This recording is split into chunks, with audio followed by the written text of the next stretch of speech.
बिस्मिल्लाहिर्रहमानिर्रहीम। अस्सलाम वालेकुम स्टूडेंट्स, आज हम ईएमटी की लेक्चर सीरीज का लेक्चर नंबर 9 स्टार्ट करेंगे और इसमें आज हम स्टार्ट करेंगे चैप्टर नंबर 4 इलेक्ट्रोस्टैटिक और इलेक्ट्रोस्टैटिक में हम जो है आज के लेक्चर में हम कूलम्स लॉ को भी जो है वो कवर करेंगे। Electrostatic electrostatic is the branch of physics that deals with the stationary electric charges कि इलेक्ट्रोस्टैटिक जो है इसका ताल्लुक जो है स्टैटिक इलेक्ट्रिक चार्जेस से होता है या चार्जेस जब मूव नहीं कर रहे होते तो उसकी वजह से जो इलेक्ट्रिसिटी है उसको इलेक्ट्रोस्टैटिक कहा जाता है। और बहुत सारे जो डिवाइसेस हैं दुनिया में इस फिनोमिनन पे काम करती हैं। ठीक है, जिस तरह आप देख रहे हैं यहाँ पे एक्सरेज मशीन है। ठीक है, ये आप देखते हैं एक्सेस मशीन है, लाइटनिंग प्रोटेक्शन है। ठीक है, ये सारी की सारी इसी प्रोसेस पे इसी प्रोसीजर पे काम करती हैं। और इसी तरह जो है सारे स्टेट डिवाइसेस भी इलेक्ट्रोस्टैटिक प्रिंसिपल पे काम करती हैं। इन डिवाइसेस में रेजिस्टर है, कैपेसिटर है और एक्टिव डिवाइसेस जिस तरह ट्रांजिस्टर हैं, ये सारे के सारे इसी फिनोमिनन पे काम करते हैं। जिस तरह आपने जो है वो लाइटनिंग का भी देखा होगा कि जब चार्जेस कम्युलेट हो जाते हैं क्लाउड्स पे तो किस तरह आप लोग टकरा के जो स्टेशनरी इलेक्ट्रिक चार्जेस की वजह से टकरा के कितना बड़ा जो है एक लाइटनिंग वो प्रोड्यूस करते हैं। तो जो इलेक्ट्रोस्टैटिक का कॉन्सेप्ट है ये बहुत ही इंपॉर्टेंट है आगे इलेक्ट्रोमैग्नेटिक फिनोमेना को समझने के लिए। इलेक्ट्रोस्टैटिक तो इलेक्ट्रोस्टैटिक प्रिंसिपल को समझने के लिए दो मेन लॉज जो हैं वो यूज होते हैं। पहला जाना पहचाना जो लॉ है वो कूलम्स लॉ है और दूसरा जो लॉ है वो गॉस लॉ है। आगे इलेक्ट्रोस्टैटिक कॉन्सेप्ट को समझने के लिए इन दो लॉज को जो है इस चैप्टर में हम डिटेल के साथ पढ़ेंगे। ठीक है, और ये दोनों लॉज जो हैं ये इस्तेमाल होते हैं किसी कूलम्स लॉ कहाँ पे इस्तेमाल होता है, किसी भी किस्म की जगह चार्ज डिस्ट्रीब्यूशन है। ठीक है, तो कूलम्स लॉ से उनको एक्सप्लेन किया जा सकता है, लेकिन इसको गॉस लॉ से भी एक्सप्लेन किया जा सकता है कि अगर चार्ज डिस्ट्रीब्यूशन जो है वो सिमेट्रिकल हो। आगे हम देखेंगे सिमेट्रिकल चार्ज डिस्ट्रीब्यूशन क्या होती है। यानी कूलम्स लॉ के कॉन्सेप्ट को जो है एक्सप्लेन करने के लिए अगर हम ये अज्यूम कर ले कि चार्ज डिस्ट्रीब्यूशन सिमेट्रिकल है तो हमारे एनालिसिस जो है वो इलेक्ट्रोस्टैटिक पे बड़े आसान हो जाते हैं। ठीक है, based on the Coulomb's law, the concept of electric field intensity will be introduced and applies to the cases involved point, line, surface and volume charges। ये बहुत इंपॉर्टेंट है। इसके मतलब है कूलम्स लॉ जो है वो हम देखेंगे कि पॉइंट चार्ज पे जो है वो किस तरह से इस्तेमाल होता है, लाइन चार्ज जब होती है वो किस तरह से होता है, सरफेस पे जब चार्ज होता है तब किस तरह इस्तेमाल होता है और जब वॉल्यूम पे चार्ज होता है तब किस तरह इस्तेमाल होता है। फिर आगे हम जाके देखेंगे कि जो स्पेशल प्रॉब्लम्स हैं that can be solved with much effort using Coulomb's law will be solved with ease by applying the Gauss law। कि ऐसे प्रॉब्लम जो बड़ी मुश्किल से कूलम्स लॉ से सॉल्व की जा सकते हैं। आगे हम देखेंगे कि जब चार्ज डिस्ट्रीब्यूशन सिमेट्रिकल नहीं है, लाइन चार्ज सरफेस और वॉल्यूम हम देखेंगे तो कितना मुश्किल से जो है वो हम इस कॉन्सेप्ट को जो है प्रूव करते हैं कूलम्स लॉ से। लेकिन आगे हम जाके देखेंगे कि अगर यही चार्ज डिस्ट्रीब्यूशन को हम सिमेट्रिकल एज्यूम कर लें तो गॉस लॉ इन्हीं कॉन्सेप्ट्स को कितनी आसानी के साथ जो है वो एक्सप्लेन कर लेता है। तो आगे जाके हम इन चीजों को कूलम्स लॉ और गॉस लॉ से एक्सप्लेन करेंगे। पॉइंट चार्ज पे हम इस पे एप्लीकेशन देखेंगे, लाइन चार्ज पे देखेंगे, सरफेस चार्ज पे देखेंगे और वॉल्यूम चार्ज पे देखेंगे। और हम इस चैप्टर में अज्यूम करेंगे, we will assume that electric field in vacuum और फ्री स्पेस। इलेक्ट्रिक फील्ड जो है किसी मटेरियल में नहीं है, फ्री स्पेस में है। तो इसका ताल्लुक आपको पता है कि परमिटिविटी से आ जाता है या ठीक है कि कितनी परमिटिविटी होती है एयर की। ठीक है, और उसके बाद जब अगले चैप्टर में चैप्टर नंबर 5 में हम देखेंगे कि जब भी वैक्यूम या फ्री स्पेस में नहीं होती इलेक्ट्रिक फील्ड, जब किसी मटेरियल स्पेस में होती है। ठीक है, तो फिर जो है यही लॉज उस पर किस तरह से अप्लाई होते हैं, लेकिन वो हम नेक्स्ट चैप्टर में देखेंगे। इस चैप्टर में हम सिर्फ ये देखेंगे कि इलेक्ट्रिक फील्ड जो है वैक्यूम या फ्री स्पेस में है। कूलम्स लॉ कूलम्स लॉ हम देखते हैं। Coulomb's law states that the force F between the 2 point charges Q1 and Q2 is, क्या हमारे पास दो पॉइंट चार्जेस हैं Q1 और Q2, तो उन पे जो है वो फोर्स जो होगी वो क्या होगी, along the line joining them, कि along the line होगी। अगर हमारे पास लेट्स से कि एक चार्ज जो है वो यहाँ पे इस पॉइंट पे है, ये Q1 है, ये Q1 है और यहाँ पे है ये दूसरा चार्ज, ये Q2 है। ठीक है, तो इन दोनों के दरमियान जो है लाइन ज्वाइनिंग, यानी पहला क्या कहते हैं, along the line joining them, ये दोनों, ये लाइन जो ज्वाइन कर रही है, लाइन में सीधी तो नहीं बना सकता यहाँ पे, ये सीधी समझे। तो ये जो है ये लाइन ज्वाइन जो कर रही होगी, फोर्स जो है इन दोनों के दरमियान, फोर्स पहली बात तो ये है along the line joining these two points होगी, जो कि Q1 और Q2 जो है चार्जेस हैं। दूसरी बात ये directly proportional to the product Q1 and Q2 of the charges, और जो फोर्स होगी वो दोनों जो Q1 और Q2 के क्या होगी, डायरेक्टली प्रोपोर्शनल होगी, Q1 और Q2 के डायरेक्टली प्रोपोर्शनल होगी, and inversely proportional to the square of the distance r between them, और जो डिस्टेंस r है इसके स्क्वायर के इनवर्सली प्रोपोर्शनल होगी। जो डिनोमिनेटर में आ जाती है वैल्यू, इसका मतलब है फोर्स के इनवर्सली प्रोपोर्शनल है। डायरेक्टली प्रोपोर्शनल की मतलब है कि इनका प्रोडक्ट जितना ज्यादा होगा वैल्यू का, अगर उतनी ये फोर्स ज्यादा होती जाएगी, और इनके दरमियान जितना डिस्टेंस ज्यादा होगा उतनी फोर्स कम होती जाएगी। अगर हम डायरेक्टली प्रोपोर्शनलिटी के साइन को हटा के इक्वल लगाते हैं, हमें पता है कि हमारे पास एक कांस्टेंट आ जाता है। यहाँ पे जो कांस्टेंट है इसको k कहा जाता है, where k is the proportionality constant in SI system of units Q1 and Q2 are in coulombs। अब याद रखें कि इनकी जो यूनिट है चार्ज की वो कूलम है, ठीक है। And the distance R is in metre, R जो है डिस्टेंस मीटर में होगा, and force is in newton, so that K is equal to 1/4 pi epsilon naught. तो K ये जो कांस्टेंट ऑफ प्रोपोर्शनलिटी है इसकी वैल्यू होती है 1/4 पाई एप्सिलॉन नॉट, ठीक है। द कांस्टेंट एप्सिलॉन नॉट क्या है, it is known as the permittivity of the free space। ये फ्री स्पेस की परमिटिविटी है उन स्टैटिक चार्जेस पे फोर्स के लिए, ठीक है। और इसको मेजर किया जाता है इन फैराड पर मीटर, फैराड्स पर metre, and has the value, और एप्सिलॉन नॉट की जो वैल्यू होती है 8.854 into 10 to the power -12 होती है, या 10 to the -1 divided by 36 pi farad पर मीटर, ये भी आप लिख सकते हैं।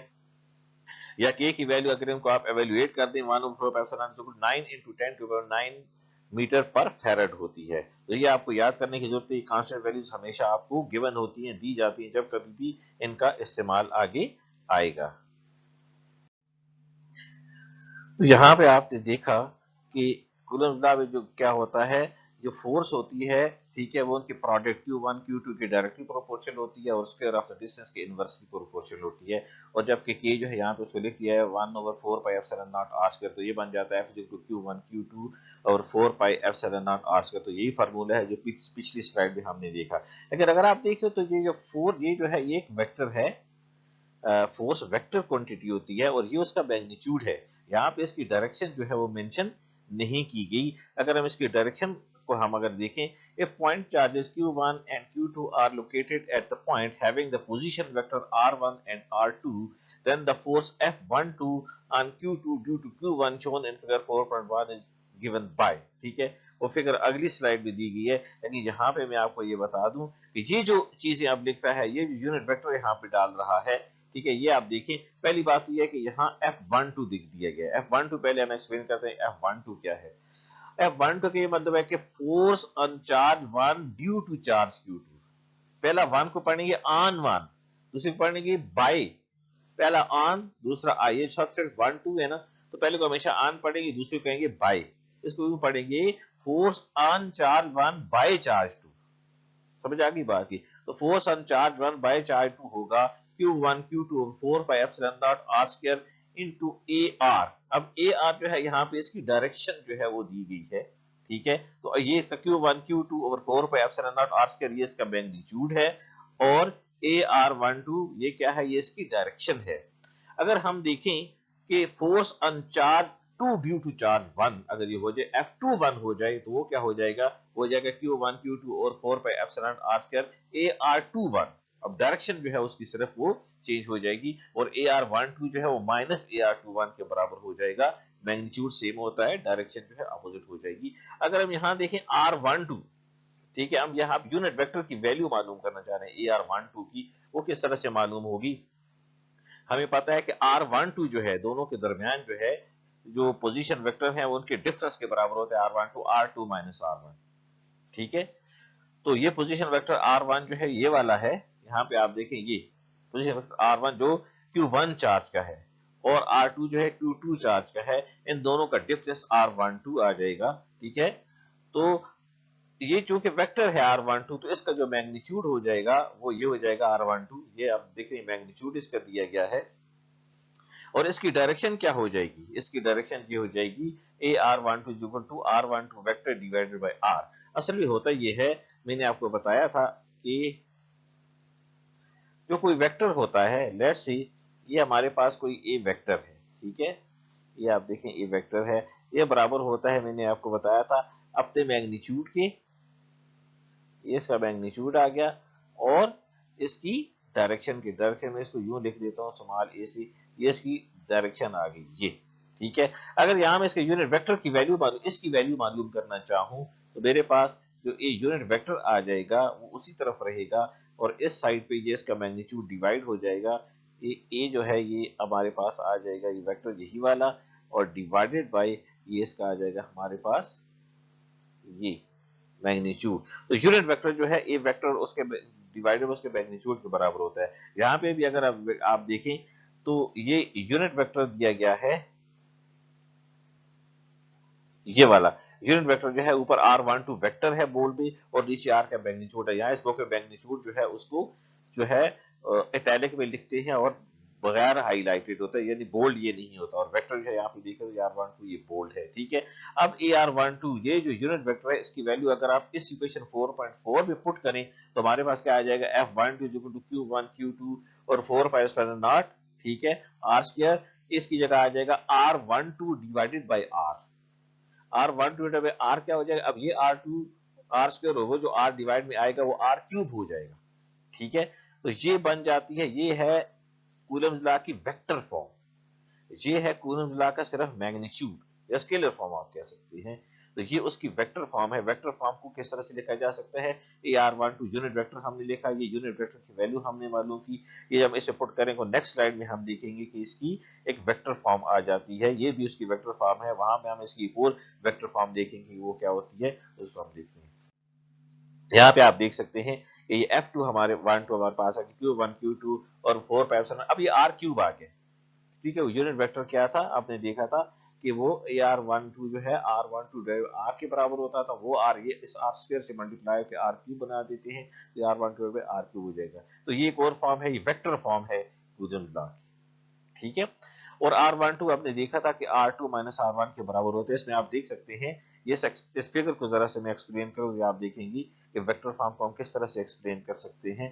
कि आप यहाँ पे देखें कि ये किसी ओरिजिन से जो है Q1 का डिस्टेंस है, इसका पोजीशन वेक्टर R1 है, ये ओरिजिन से Q2 का जो है वो डिस्टेंस है, ये कि R2 है, ठीक है। अब यहाँ पे जो फोर्स होगी ये F12 है, F12 का मतलब force on charge 1 due to charge 2, तो ये वाला वेक्टर इस पे कौन सी फोर्स जो है वो अप्लाई करता है, ठीक है। इसी तरह अगर ये चार्ज Q2 है, ठीक है, यहाँ पे F21 आ जाए तो ऐसा मतलब है force on charge 2 due to charge 1 के 2 पे 1 की वजह से जो है क्या फोर्स है, ठीक है। इसको R12 हम यहाँ पे लिख देते हैं। अभी 1 2 और 2 1 के चक्कर में आप बिल्कुल ना पड़े, सिर्फ ये देखें कि ये ओरिजिन से Q1 का फासला है R1 है, और ये से Q2 का फासला R2 है, ठीक है। और जो R12 हमारे पास हो जाएगा वो हो जाएगा R2 माइनस R1, जो पिछली स्लाइड में हमने देखा, देखिए R12 is equal to R2 minus R1, ये यहाँ पे आप ये वाला देख सकते हैं R2 माइनस R1, ठीक है।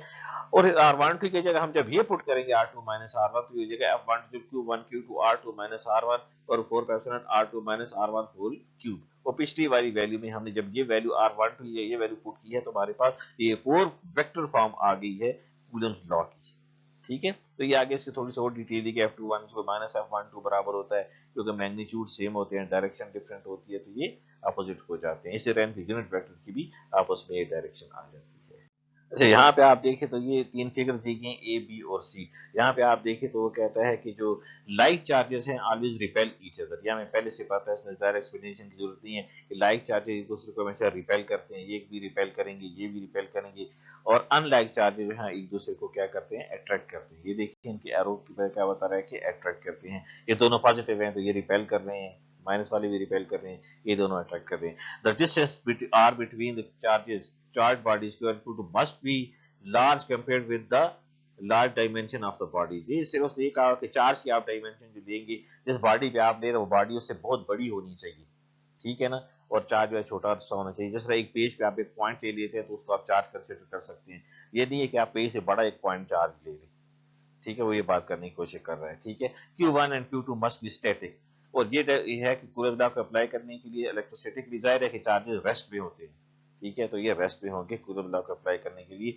The sign of Q1 and Q2 must be taken into account. इनका साइन हमेशा काउंट करना चाहिए। काउंट ये टेकन इनटू अकाउंट इसलिए करना चाहिए कि कौन सा चार्ज पॉजिटिव है कौन सा नेगेटिव है, उनके दरमियान उसकी उसी वजह से उनके दरमियान जो फोर्स ऑफ अट्रैक्शन या रिपल्शन आएगी।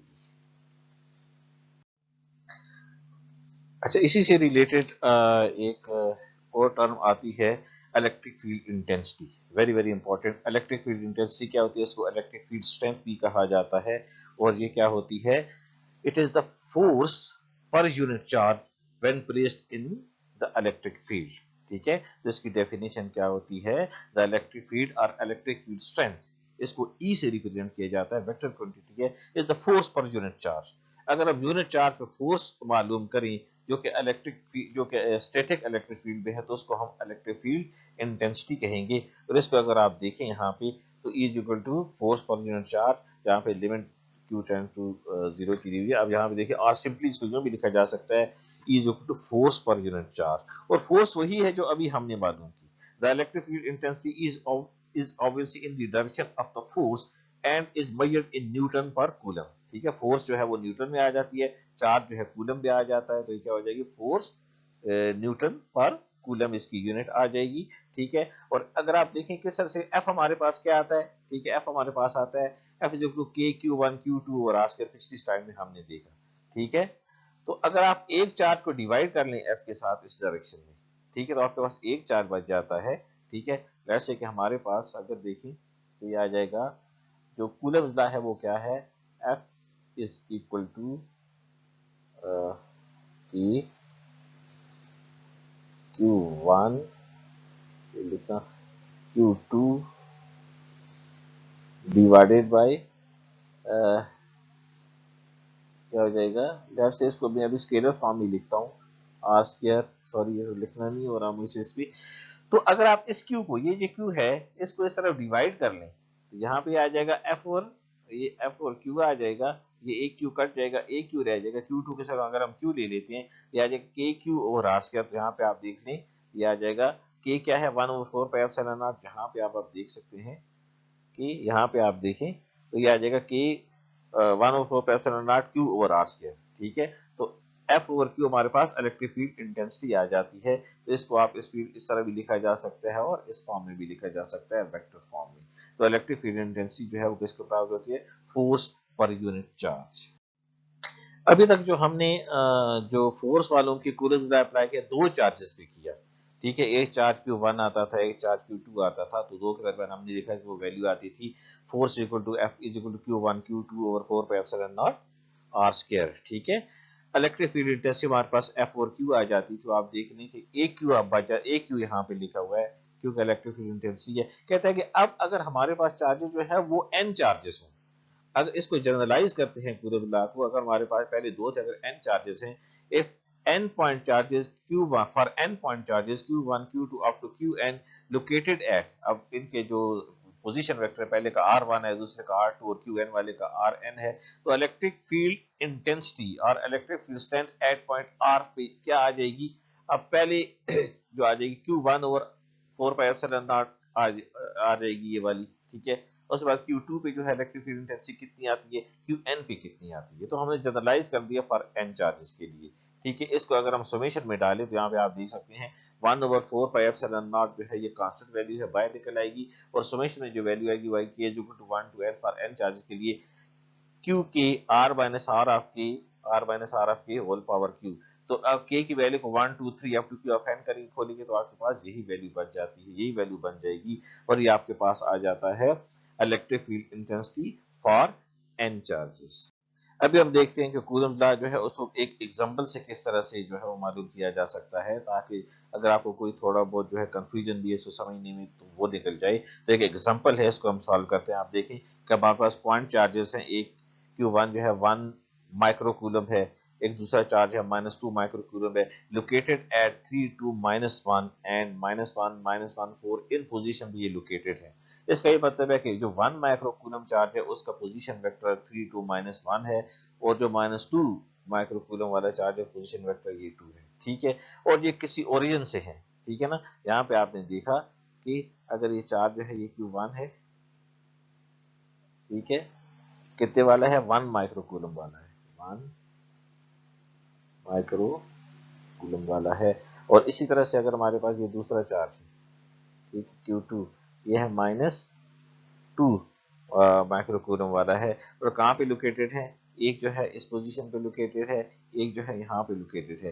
Calculate the electric force on 10 nano coulomb of charge located at, कहता है कि कोई तीसरा चार्ज है Q, ठीक है, और इनसे, ठीक है, वो कहाँ पे है, इस पोजीशन पे लोकेटेड है, आर ये होगा, ठीक है इसका।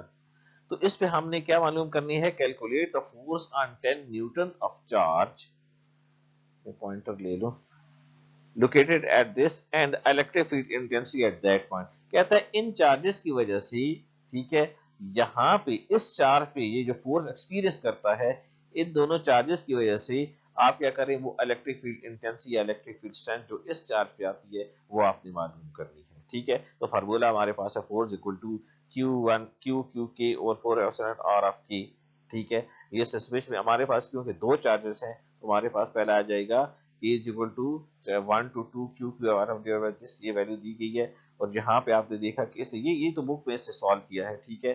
और ये यहाँ पे अगर आप देखें तो वैसे इसको थोड़ा सा मैंने आसान बनाया हुआ है, यहाँ पे आप देख लें, इसको मैंने खुद लिखा है ताकि आपको थोड़ी बहुत समझ आ जाए। Q1 जो है 1 माइक्रो कूलम ऑफ चार्ज है, Q2 जो है -2 माइक्रो कूलम ऑफ चार्ज है। अब जो R1 है पहला पोजीशन वेक्टर वो है 3 2 -1 है, R2 जो है -1 -1 4 है, फोर्स हमने मालूम करनी है, ठीक है। तो किस चार्ज पे हमने एक्सपीरियंस करते हैं ये फोर्स, 10 नैनो कूलम का एक चार्ज है, उस पे क्या आएगा, उसका पोजीशन वेक्टर 0 3 1 है। तो यहाँ पे आप देखिए F इज इक्वल टू, क्योंकि हमारे पास दो चार्जेस हैं, वहां पे उसने सब्स्टिट्यूशन के साथ देखा था, मैं इसको ओपन करके लिख दिया आप लोगों की आसानी के लिए। यहाँ पे देखिए F is equal to Q1 R minus R1 और ये हमने, ये जो Q1 जो Q चार्ज Q1 की वजह से एक्सपीरियंस करता है वो ये वाली फोर्स है, Q चार्ज Q2 की वजह से जो फोर्स एक्सपीरियंस करता है वो ये हमने लिख दिया है, ठीक है। इसमें कोई कंफ्यूजन नहीं होनी चाहिए। अब इन दोनों में आप देखिए Q और 4 पाई एप्सिलॉन नॉट दोनों का हमने कॉमन ले लिया, हमारे पास आगे बच गया Q1 R1 minus R1 whole cube, ये वाली वैल्यू बच गई, प्लस ये वाली वैल्यू बच गई, ठीक है। अब K हमें पता है इसकी वैल्यू होती है 9 × 10⁹ मीटर पर फेराड, ठीक है। अब हम जाके इसको जब हम सॉल्व करते हैं तो आप देखें यहाँ पे क्यों, ये हमने वही वैल्यू कॉमन ली हुई है, और यहाँ पे अब ये वैल्यू हमने मालूम है 10 टू 1 × 10⁻³ ये Q1 वाला चार्ज है, ठीक है, और उसका पोजीशन वेक्टर ये है। अच्छा, इसको आप जो भी लिख सकते हैं -3ax + 1ay + 2az, एक ही बात है, आप उस तरह लिखें या इस तरह लिखें, ठीक है। माइनस ये -2 माइक्रोकोला Q2 वाला चार्ज था, ये उसकी वैल्यू है और उसका ये पोजीशन वेक्टर है। डिवाइडेड में अगर आप देखें तो इनका मैग्नीट्यूड है, क्या आ जाएगा, 3 3 are 9 + 1 1 are 1 + 2 2 are 4, under the root आ जाएगा, तो पावर 3 है तो अंडर द रूट पावर 3 हो जाएगा 3/2। इसी तरह इसका मैग्नीट्यूड आ जाएगा 1 का स्क्वायर + 4 का स्क्वायर + 3 का स्क्वायर अंडर द रूट आएगा, तो इसको हम यूं लिख सकते हैं, ठीक है। तो अब आप देखें, तो आप देखें तो यहाँ पे आगे देखें, ये आ जाएगा 14, ये जो इसको हम एवेल्युएट करेंगे तो हमारे पास आएगा 14 √14, और इसको हम एवेल्युएट करेंगे तो हमारे पास आएगा 26 √26। ये किस तरह से आता है ये भी मैं आपको बता दूं कि आप देखिए R माइनस R1 हमारे पास, इन दोनों जब करेंगे 0 -3 जो है -3 आ जाएगा, 3 -2 1 आ जाएगा, 1 -1 2 आ जाएगा, ठीक है। एक्चुअली ये होता है -3ax + ay + 2az। इसका जब आप कहते हैं वेक्टर मालूम, वो मालूम करते हैं इसका मैग्नीट्यूड, तो हमारे पास क्या आ जाता है, यहाँ पे अगर आप देखें, अब ये 14 √14 किस तरह से आया है, ठीक है। 14 √14 पावर 3 है, जो मैं यहाँ पे शायद लिखना भूल गया हूँ, इसको एक सेकंड, यहाँ पे ऐसे, सॉरी ये ब्रैकेट में डालने की कोशिश कर रहा हूँ, ठीक है ना, ये आ जाएगा, नहीं इसकी पावर नहीं लिखनी, इसकी पावर अगर लिखेंगे ना ये आ जाएगी 9 + 1 10 + 4 14, ठीक है। 14 पावर 3/2 आ जाएगा, 14 पावर 3/2 भी आप लिख सकते हैं, जिसको आप लिख सकते हैं 14 अंडर द रूट पावर 3, ठीक है। ये 14 अंडर द रूट, ये इसको ये मैंने लिखा हुआ है, 14 पावर 3/2 जो है बन जाता है 14 अंडर रूट पावर 3, क्योंकि 14 पावर 1/2 अंडर रूट में आ जाता है और 3 ऊपर आ जाता है, इसके मतलब 14 अंडर रूट 3 दफा मल्टीप्लाई होगा, ठीक है। यहाँ पे आप देखिए 14 under root 14 multiplied by under root 14 multiplied under root 14, ये दो गुलाम है ना, ये एक आजाद के बराबर होते हैं। 14 under the root multiplied by 14 under, ये 14 हो जाएगा और ये एक रह जाएगा, ये वाला 14।